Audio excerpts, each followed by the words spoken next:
Mag-drive ka kasi marunong ka man mag-drive, may sasakyan. So kung may pupuntahan, di ano,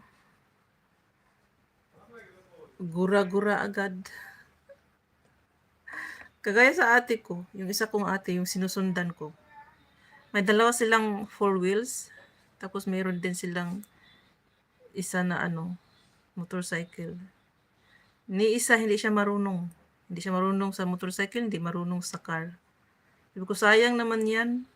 Dubli-dubli yung mga sakyanan nyo dyan, hindi ka pag pupunta ka doon sa lungsod, kasi taga-bundok sila. Nasa tuktok ng lungsod, ay bundok. Ang ganda ng place nila doon. Ang ganda.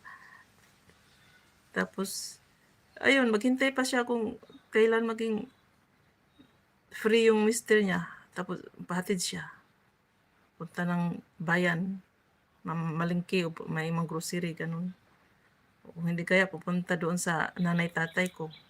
Lagi siya magpahatid. Sabi ko, sinayang mo lang kung nag-aral ka sana mag-drive.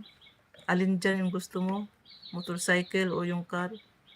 Hindi, anytime gusto mong umalis, kaalis ka.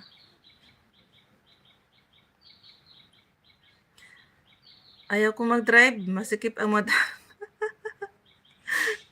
Masikip ang daan? Yung highway, masikip ba? Maluwang nga yan, maraming yun nga lang, marami kayo sa daan. Tapos need pa naman yan ng speed pag-drive. Pag nasa highway ka, mabilis yung pagpatakbo.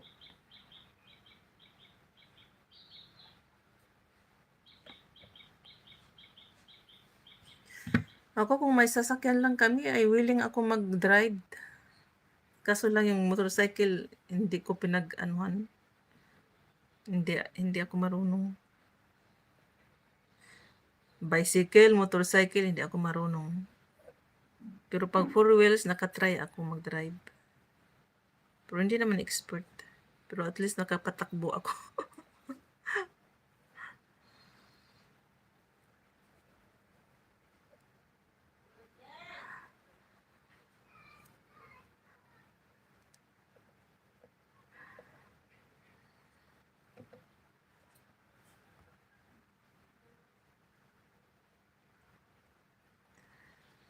Okay, 14 visitor, thank you so much.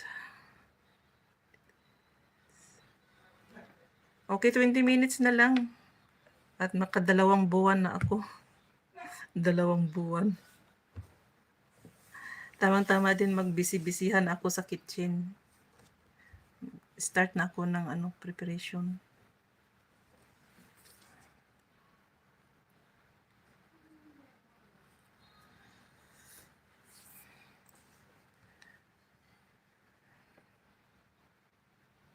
Wala naman ako masyadong prepara ngayon. Kaya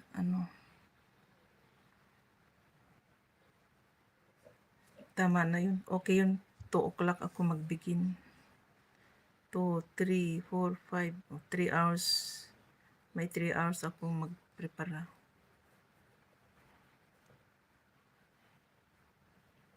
List ako ngayon sa mga prito-prito. Ay, may prituhin. May prituhin pala ako isa.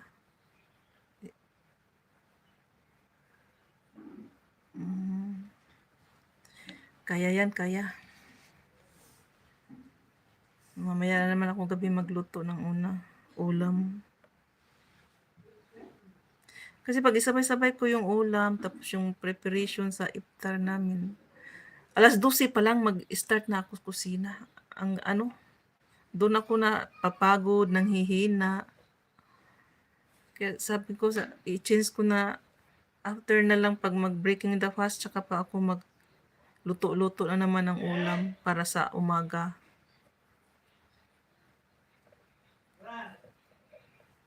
Tapos pag hindi ko talaga kaya, antok na antok ako. Matulog ako na maaga, 9:00 pa lang. Tapos, yun, mag-alarm lang ako, gagising na ako 1:00 o 2:00 para makapagluto ng